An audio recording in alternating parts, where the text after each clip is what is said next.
পরম দয়াল শ্রী ঠাকুর, তিনি নিজের চরণে আশ্রয় দিয়ে বলছেন এখান থেকে তোরা শুধরানোর চেষ্টা কর, জয়জন যাজন ইষ্টভীতি। আর এই জয়জন যাজন ইষ্টভীতি যারা করেন তার মধ্যে সবকিছু লুকিয়ে আছে, পুরো বিশ্ব ব্রহ্মাণ্ড লুকিয়ে এই জয়জন যাজন ইষ্টভীতির মধ্যে।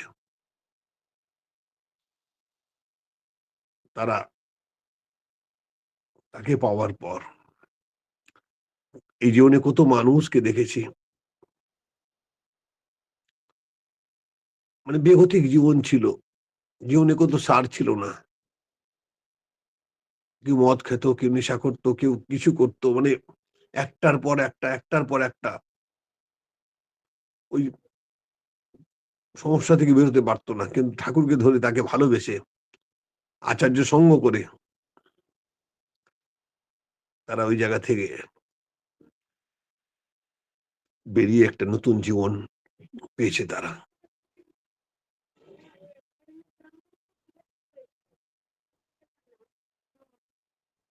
সৎসঙ্গ জগতে ওই ওই যুগে একটা রত্নাক্ষর দস্যু বাল্মীকি হয়েছিল। এই সৎসঙ্গ জগতে হাজার হাজার মানুষ, লাখ লাখ মানুষ জীবন পেয়েছে। আমি যেখানে থাকি ওখানে একজন দাদা এক সময় প্রচুর প্রচুর নেশা করতেন, এত নেশা করতেন, এত নেশা করতেন কি মানে বাড়ি অব্দি পৌঁছতে পারতেন না। বাড়ির সামনে ড্রেনের মধ্যে বা কোনো ড্রেনের মধ্যে নেশা করে পড়ে থাকতে, খুব কষ্টময় জীবন। আস্তে আস্তে করে তার বউ, বাচ্চা সবাই ছেড়ে চলে যায় তাকে। কেন কি শুধরানোর কোনো লক্ষণ ছিল না। তার মা বাবা সর্বতভাবে চেষ্টা করেছেন, এই মন্দির থেকে ওই মন্দির, ওই সাধু থেকে ওই সাধু, ওই ডাক্তার থেকে ওই ডাক্তার, কিন্তু কোনো মনের ডাক্তার তাকে দেখাতে পারেননি। তার জন্যে তার কোনো শুধরানোর লক্ষণ ছিল না। ওই হেন অবস্থার মধ্যে একজন যাজন করে তাকে দীক্ষা দেয়। দীক্ষা দেওয়ার পর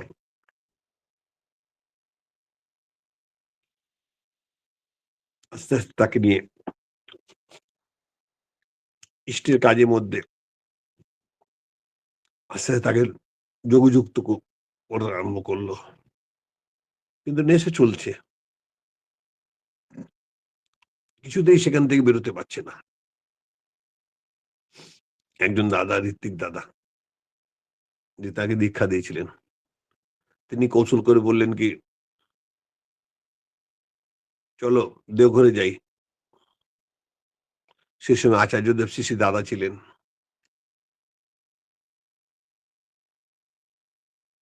তাকে তো গ্রহ ধরছে, যেতে দেবে না। দু একবার আগেও হয়েছে, সেখান থেকে মানে ঠিক হয়ে 11th আওয়ারে আসেনি, যায়নি। যাই হোক, সেবার তাকে জোর করে নিয়ে গেছেন। আচার্য শ্রী শ্রী দাদা নাটমণ্ডপে বসে আছেন, নাটমণ্ডপে বসে আছে আচার্য দাদা।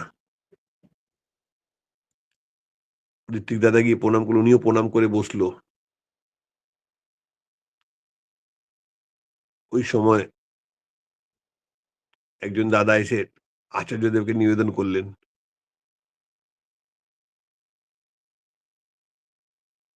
আচার্য দাদা কি তার ছেলের এই ব্যাপার।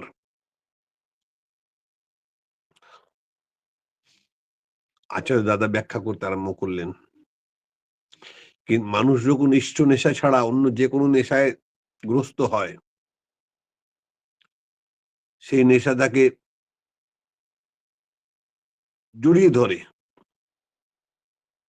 সে অনেক বেরোনোর চেষ্টা করে, বেরোতে পারে না। ওই নেশার মধ্যে পড়ে গিয়ে আস্তে আস্তে করে সমাজ থেকে তাকে বিতাড়িত করে দেয়। কেউ তাকে ভালোবাসে না। প্রতিটা মুহূর্তে মনে হয় মৃত্যু হচ্ছে, কিন্তু তাও ওখান থেকে বেরোতে পারে না। সেই অবস্থার মধ্যে পরিবার পরিজন সব ছেড়ে চলে যায় তাকে। বউ বাচ্চা কেউ তার কাছে থাকে না। তখন জীবন আরো বিপন্ন মনে হয়। এই অবস্থার মধ্যে মনে হয় কি জীবনটাকে বিসর্জন দিয়ে দিই। আত্মহত্যা করার জন্যেও সে কয়েকবার এগিয়ে যায়। আবার মনের ভয় আবার বেঁচে যায়। কিন্তু নেশা ছাড়তে পারে না। আর ওই নেশা যখন করে ওই মদের যখন খায়, ওই মদটা গলার মধ্যে যখন নামে, আস্তে, আস্তে করে গলার মধ্যে নামে আর জ্বলতে, জ্বলতে নামে। তার কি কষ্ট! কিন্তু নেশাগ্রস্ত ওই দাদা আমাকে বলছেন, "কি দাদা কি মনে বলবো? আমি তার কাছে কোনোদিন জীবনে যাইনি। আমার জীবনে যা, যা ইতিহাস ভূগোল মানে এক, এক করে তিনি সব বলে দিচ্ছেন। আমি মনে করছি কি আমার কথাই তিনি বলছেন। আমি মাথা নিচু করে বসে আছি। তিনি বলেই যাচ্ছেন, বলেই যাচ্ছেন। আচার্যদেব মানে সমস্যার কথা সবাই বলতে পারে, সমাধানের কথা বলবে কে? তখন আচার্যদেব শ্রী দাদা বলছেন, বেরোনোর একমাত্র পথ তার কাজে ঝাঁপিয়ে পড়া, তার মানুষের কাছে যাওয়া, যজন যাজন ইষ্টভীতি পরায়ণ হওয়া। এই ভাব যখন তাকে জড়িয়ে ধরে, তো সেখানেই একমাত্র বেরোনোর পথ, না বেরোনো খুব মুশকিল। সেদিন থেকে ওখানে বেরিয়ে আসার পর ওই ঋত্বিক দাদা তাকে নিয়ে সৎসঙ্গে যাওয়া এই করতে, করতে আজকের দিন সে পাঞ্জাধারী কর্মী। নেচে, নেচে যা কীর্তন করে অপূর্ব, অপূর্ব মানে সমাজের মধ্যে দৃষ্টান্ত সৃষ্টি হয়েছে। ওই দাদা নাম হচ্ছে অম্লান ঘোষ, কালুদা বলে পরিচিত। আমার বাড়ির সামনে এখান থেকে এসব প্রসঙ্গ করছি, বাড়ির সামনেই দেখা যাচ্ছে। তেমন লক্ষ, লক্ষ মানুষ। শুধু তাকে ভালোবাসতে হবে। আর তিনি বলছেন, "ও ঠাকুর, তুই আমাকে ভালোবাস। আমি যা বলছি কর। জীবনে সব পাবি।" অনেকে ঠাকুরকে কেউ বলে ঠাকুর ব্যথারে মধুসূদন, কেউ বলে ঠাকুর অন্তর্যামী, কেউ বলে ঠাকুর ভগবান, কেউ বলে ঠাকুর অবতার। মানে যার যেভাবে কেউ মিথ্যে কথা বলে না। যে যেখান থেকে তাকে পেয়েছে তার বোধ ততটা হয়েছে। আমি যা পড়ছিলাম কি ৪ টে অন্ধ চোখে দেখতে পায় না। জন্ম থেকে অন্ধ। ওরা হাতি দেখতে হাতির কথা শুনেছি এক বন্ধুর মুখে, হাতি এমন, হাতি এমন চোখে দেখতে পায় না তো। তাদের ইচ্ছে হলো হাতি দেখতে যাবে। যাই হোক ৪ বন্ধু ঠিক করে চিড়িয়াখানায় হাতি দেখতে গেছে। এক বন্ধু যে হাতিকে দেখে ও বললেন, "দাদা আমি হাতিকে আমরা একটু ছুঁয়ে দেখতে চাই।" তিনি বলছেন, "ঠিক আছে।" একটা হাতি এগিয়ে গিয়ে হাতির কানটা ধরেছে। কানটা ধরে নিজের বন্ধুকে বলছে, "হ্যাঁ রে, আমাদের ওই বন্ধুর হাতি সম্বন্ধে যা বলেছিল হাতি তেমন না রে, হাতি হচ্ছে কুলোর মতন।" ২য় অন্ধ বলছে কি, "আমিও দেখি।" সে গিয়ে হাতির পাটা ধরেছে। বলছে, "আরে পাগলা, হাতি কুলোর মতন না রে, হাতি হচ্ছে খাম্বার মতন।" ৩য় অন্ধ বলছে, "আমিও দেখি একটু।" সে গিয়ে হাতির পেটটা ধরেছে। বলছে, "আরে তোদের দুজনই ব্যাখ্যা ভুল। হাতি কুলোর মতন না, হাতি খাম্বার মতনও না। হাতি হচ্ছে হাড়ির মতন।" ৪র্থ অন্ধ বলছে, "আমিও একটু দেখি।" ও সে গিয়ে হাতির লেজটা ধরেছে। লেজটা ধরার পর বলছে, "হাতি না কুলোর মতন, না হাতি খাম্বার মতন, না হাতি হাড়ির মতন। হাতি হচ্ছে ডরির মতন।" কেউ মিথ্যা কথা বলেনি কিন্তু। যে যে যেই যে যেখান থেকে ধরেছে তার বোধ তেমন তেমন। আমাদের জীবনেও তাই। আমি ঠাকুরকে কোথায় থেকে ধরেছি, আমার বোধ তেমনি। কিন্তু কিন্তু তাও তিনি কাউকে হতাশ করেন না। কাউকে সরিয়ে দেন। ঐজন্য তাকে পরম প্রেমময় বলা হয়। ঠাকুরের কথা, মনের কথা। তাকে শুধু ভালোবাসতে হয়। এই ভালোবাসার মধ্যে দিয়ে কত জীবন পাল্টে যায়, কত বেগতিক জীবন সুন্দর হয়ে যায় তাকে ভালোবাসার মধ্যে দিয়ে, কত মানুষ আপন হয়ে যায়। তাই তাকে ভালোবাসতে হয়, তার ভালোবাসার কথা মানুষকে বলতে হয় কি ভাই তিনি এসছেন, তুমি এসো, তার তাকে ভালোবেসো, তাকে ধরো, ধরে যজন যাজন ইষ্টভীতি পরায়ণ হয়ে এটা আর এটা দীক্ষা মাধ্যমে যখন তাকে ধরা হয়, এমনই একটা কথা, মানে তাকে ভালোবেসে কি হয়, বিরাট থেকে বিরাট সমস্যা হয়ে যায়। আমার এক ঋত্বিক দেবতার মুখের কথা বলছি, এটা কোনো গল্পের কথা না। আমি দেওঘর থেকে ফিরছি, ট্রেনের মধ্যে অনেক মানুষ বসে, এক প্রবীণ ঋত্বিক, আমি চিনি না তাকে, আমি তাকে পরিচয় করলাম, দাদা জয়গুরু জয়গুরু, আপনি কেমন আছেন, এই করে আমি নাম কি ঠাকুরের প্রবীণ কর্মী, আপনি দেখেই বোঝা যাচ্ছে। বলছেন কি আমি ঠাকুরকেও দেখেছি। বললাম বাহ, আপনার আপনি খুব ভাগ্যবান। যাই হোক, তো আমি বললাম কি আপনার নিজের জীবনে পরম দয়াল শ্রী শ্রী ঠাকুরের এমন কোনো ঘটনার কথা বলুন। তো তিনি বলছেন কি তার দয়ার কথা, আমার সারা জীবনটাই হচ্ছে তার দয়া নিয়ে। তখন তিনি বলছেন একজন ভাই যাজন করেছে একজন কে, নির্দিষ্ট সময় তার দীক্ষা হবে, তাকে দিনটা বলে দিয়েছে, সেদিন আমাকে সে জানিয়েছে, আমি গেছি, সে ভাইটাও গেছে, যাজন করে এসেছে, নিয়ে গেছে, নিয়ে যাওয়ার পর বাড়ির গেটের থেকে দাঁড়িয়ে ডাকছে, ও দাদা ও দাদা। ওই দাদা বেরিয়ে এসছে, বলছেন কি হয়েছে, বলছি ঋত্বিক দেবতা এসছেন দীক্ষার জন্য, আপনি বলেছিলেন না। বলছি আর এদিকে এদিকে এদিকে আসো এদিকে আসো। ঋত্বিক তো বুঝতে পারছে কি তোর বাড়ির সামনেই দাঁড়িয়ে আছে, এরকম বলছেন কেন, যাই হোক তিনি ওইদিকে সরে গেলে, তিনি আসলেন, ঘর থেকে বেরিয়ে বললেন আসুন, ঘরের মধ্যে নিয়ে গেছে, নিয়ে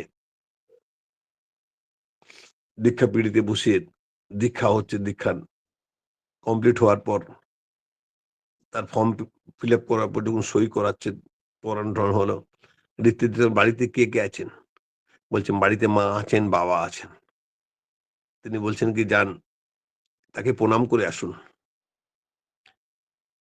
সে বলছে কি বলছেন, আমার মা বাবার সাথে আজকে 15 বছর হয়ে গেল, আমার আমি কোনো কথা বলি না। বলছেন গিয়ে প্রণাম করে আসুন না। বলছি না না, বলুন বাঘের গলায় মালা পরাতে, আমি বাঘের গলায় মালা পরাতে রাজি আছি, আমার মা বাবাকে প্রণাম করতে পারি না। উনি আমাকে ওই জায়গাতে দেখলেন না, আপনাকে ডাকলাম এদিকে, ওই বাড়ির ওই অর্ধেকটা হচ্ছে ওনার, এদিকেটা হচ্ছে আমার। ওইদিকে গেলে তিনি মারতে আসে না, এদিকে আসলে আমি মারতে আসি, এমন এখানে পরিস্থিতি। ওনার কোনো কথাবার্তা নেই। উনি প্রত্যেক দিন চান কি আমি মারা যাই যেন, এই অবস্থা। তিনি বলছেন, ঋত্বিক দত্ত বললেন কি আপনি গিয়ে বলুন, প্রণাম না করতে দিয়ে চলে আসবেন। বললেন আমি দীক্ষা ছেড়ে দেবো, কিন্তু আমি প্রণাম করতে যাব না। দীক্ষা ঋত্বিক দেবতা বললেন, আরে আপনি একবার যান না, যদি না বলেন ফিরে আসবেন আপনি। যাই হোক, গিয়ে নিচে থেকে ডাকছেন, গেটের সামনে থেকে, ও মা ও মা। পরিচিত গলা শুনে মা উপর থেকে, ছাদ থেকে উপর থেকে দেখে, জানলা থেকে দেখে বলছে কি হয়েছে, বলছে মা বাবাকে নিয়ে একটু নিচে এসো, আমি তোমাদের প্রণাম করবো। বলে কি হয়েছে, বলছে ডেকে নিয়ে এসো, আমার দীক্ষা হয়েছে। সেতে গিয়ে স্বামী দেবতাকে বলেছেন তোমার ছেলে তোমাকে ডাকছে, তোমাকে নাকি প্রণাম করবে। বাবা মা তো মা বাবাই নেমে এসছে, ছেলে হাঁটু গেড়ে মা বাবাকে প্রণাম করতে যাচ্ছে, বাবা জড়িয়ে ধরেছেন, মা জড়িয়ে ধরেছেন ছেলেকে, হাউ হাউ করে কান্না, খুব হাউ হাউ করে এক অঝরে কাটছে। বলছে কি তোর বাবা বলেছিল কি যেদিন পায়ে হাত দিয়ে প্রণাম করবে ও, আমি তার সব অপরাধ ক্ষমা করে দেব। তোর কে গুরু রে? তিনি ঘরের মধ্যে প্রবেশ করেছেন ঠাকুরের ওই ছবি দেখে, ঋত্বিক দেবতাকে দেখে। কথাবার্তা মাধ্যমে সেদিন মা বাবার দীক্ষা হয়। 15 বছরে মাঝে, মনের মাঝে পাঁচিল দেওয়া, বাড়ির মাঝে পাঁচিল দেওয়া, তার 15 মিনিটে তার চরণ পরশে সব ভেঙে একাকার হয়ে যায়। তিনি ঠাকুর অনুকূলচন্দ্র। তার ভালোবাসা কোনো কুল কিনারা নেই। এমন অজস্র অজস্র ঘটনা বলে দেওয়া যায়, চলছে। এই আমি ছোট্ট কথা বলে শেষ করবো, আর দীর্ঘায়িত করবো না কথা। এই আচার্যদেব আজকে বসে আছেন, আজকে মানুষকে দীক্ষাপত্রে কাজের জন্য তিনি বলছেন ছুটে যাও। এখন একটাই কাজ, দীক্ষাপত্রকে হারানো মানুষগুলোকে যোগযুক্ত করে দেওয়া তার সাথে। এই কয়েকদিন আগে কলকাতায় একটা কারখানা থেকে প্রচুর মানুষ কাজ করে, কারখানা বন্ধ হয়েছে। তার মধ্যে কিছু মানুষ, গুরু ভাই আমি শেষ করছি দাদা, শেষ কাজ করে গিয়ে আচার্যদেবকে, কারখানা বন্ধ হয়েছে, কারখানা গেট ফেট সব আটকে দিয়েছে, বন্ধ করে দিয়েছে। গিয়ে আচার্যদেবকে, তার মধ্যে করে গুরু ভাই বলেছে কি করবো, গিয়ে আচার্যদেবকে নীলকণ্ঠ ঠাকুরকে প্রণাম করে বলছে আচার্যদেবকে কি দাদা এই ব্যাপার, আমরা কারখানায় কাজ করি, মালিক খুব বদমাইশ, মালিক কারখানা সব বন্ধ বন্ধ করে দিয়েছে আমাদের, এই ব্যাপার আমরা কারখানা গেট বন্ধ করে দিয়ে সব মালপত্র আটকে দিয়েছি। এবার আমরা যাব, গিয়ে মালিকের বাড়ি ঘেরাও করব, ওই জন্য আশীর্বাদ প্রার্থনা করতে এসেছি আপনার কাছে। আচার্য সব কথাগুলো শুনে শুনে বলছেন আচার্যদেব যে শোনেন, আপনাদের জায়গা আমি যদি হতাম না, আমি কি করতাম, একটা খুব বড় ডালা সাজাতাম, ফুল ফল মিষ্টি নিয়ে সবাই মিলে মালিকের বাড়িতে যেতাম, তাকে হাত জোড় করে প্রার্থনা করতাম। আগে আপনার কারখানায় কাজ করে আমার পরিবার পরিজন সবাই খুব ভালোভাবে চলেছে, সবাই আনন্দে ছিলাম। যাই হোক, আপনার অসুবিধা হয়েছে, আপনি কারখানা বন্ধ করেছেন, আবার যদি আমাদের কোনদিন প্রয়োজন হয়, আমরা ঈশ্বরের কাছে আপনার জন্য প্রার্থনা করি। সবাই শুনে আচার্যদেব বললেন, চলে এসে একইভাবে অনুসরণ করে, আমি ছোট শর্টে বলছি, সবাইকে যোগযুক্ত করে গিয়ে বাড়ির সামনে গিয়ে ডালা সাজিয়ে হাজির হয়েছে। সিসিটিভি ক্যামেরাতে মালিক দেখে বলছে, আরে বাপরে, অগ্রণী শ্রেণী যারা আন্দোলনকারী সব উপস্থিত, কি ব্যাপার? তিনি ম্যানেজারকে পাঠিয়ে, দেখো তো কি ব্যাপার। ম্যানেজার এসে জিজ্ঞেস করছে, বলছে আমরা মালিকের কাছে দেখা করতে যাই। বলে হাতে কি? বলে ফল ফুল মিষ্টি নিয়ে এসছে। মালিককে গিয়ে বলেছে, মালিক বলেন ডাকো সবাইকে, বাড়ির মধ্যে ডাকা হয়েছে, সবাই গেছে। মালিক বললেন কি ব্যাপার? বলে এই ব্যাপার, আমরা দেওঘরে গেছিলাম ঠাকুর বাড়িতে, আমার আচার্যদেব বলেছেন আপনার কারখানায় কাজ করে পরিবার পরিজন সবাই চলেছে, শিক্ষা দীক্ষা আমার ওই কারখানায় কাজ করেছেন, আমরা সবাই মিলে ঈশ্বরের কাছে প্রার্থনা করছি আপনি খুব ভালো থাকবেন, আবার আমাদের যদি কোনোদিন প্রয়োজন হয় আপনি আমাদের ডাকবেন। মালিক মিষ্টি এসে সবাইকে খাওয়ালো, খাওয়ানোর পর সবাই বেরিয়ে যাচ্ছে। মালিক বললো কি সবাইকে ডেকে, যারা এসছে তাদেরকে ফোন নাম্বার নিয়ে নাও, সবাইকে ফোন নম্বর নেওয়া। চলে যাওয়ার পর দিন 25 পর মালিক তার বন্ধু এক অন্য কারখানায় সবার কাজে ব্যবস্থা করে দিয়েছেন, তাদের জীবনে সমস্যা মিটে গেল। এই হচ্ছেন আচার্য, যাকে অনুসরণ করলে এখন বর্তমান আমার কথা কার কাছে বলবো, তিনি হচ্ছেন বসে অত্যন্ত প্রহরীর মতন বসে আছেন, সারাদিন হাজার হাজার মানুষ ছুটে যাচ্ছে তার সমাধানের জন্য, সমাধান হচ্ছে। প্রিয় পরমের আতুল চরণে প্রার্থনা করি, এই আজকে সকাল থেকেই শীতকে উপেক্ষা করে এই যারা যোগযুক্ত হয়েছেন প্রিয় পরমে গুণকীর্তন শোনার জন্য, গুণকীর্তন করার জন্য প্রত্যেকে মঙ্গল কামনা করি, সবার জীবন সুখে শান্তি সমৃদ্ধিতে ভরে উঠুক, এটাই আমার প্রার্থনা। আপনারা সবাই ভালো থাকবেন। জয় গুরু দাদা, জয় গুরু। জয় গুরু, জয় গুরু। শ্রদ্ধেয় অনিল দাকে। অনিল দা আজ বহুদিন থেকে আমাদের সঙ্গে আছেন এই অনলাইনে।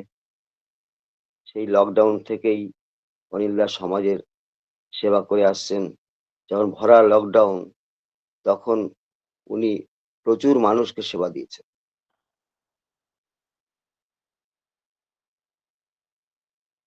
তাদেরকে বাঁচাবার ব্যবস্থা করেছেন এবং ফোনের মধ্যে দিয়ে অনেককেই প্রতিকারের ব্যবস্থা বলেছেন। যখন ওনাকে ফোন করা হয়েছে তখনই উনি ধরেছেন এবং কিভাবে মানুষের উপকার করা যায় এটা উনি করেছেন। তাই পরম দয়াল ওনাকে তো ভালো রাখবেনই, ওনার পরিবার, পারিপার্শ্বিক সকলের সর্বাঙ্গীন মঙ্গল প্রার্থনা করি এবং থাকবেন দাদা, একটু আলাপরিতে থাকলে কিছু মানুষের উপকার হতে পারে। আহ, ওনার সর্বাঙ্গীন মঙ্গল প্রার্থনা করি, দীর্ঘ জীবন, সুস্থ শরীর, ইষ্টচ্ছল জীবন কামনা করি দয়ালের আতুল চরণে। খুব খুব ভালো থাকবেন এবং আমাদের সাথে কিছুক্ষণ থাকুন আলাপনিতে। যদি কোনো কথা হয়, কারো যদি কোনো উপকার করা যায়, আমরা নিশ্চয়ই বলবো। থাকবেন। জয় গুরু। জয় গুরু, জয় গুরু। জয়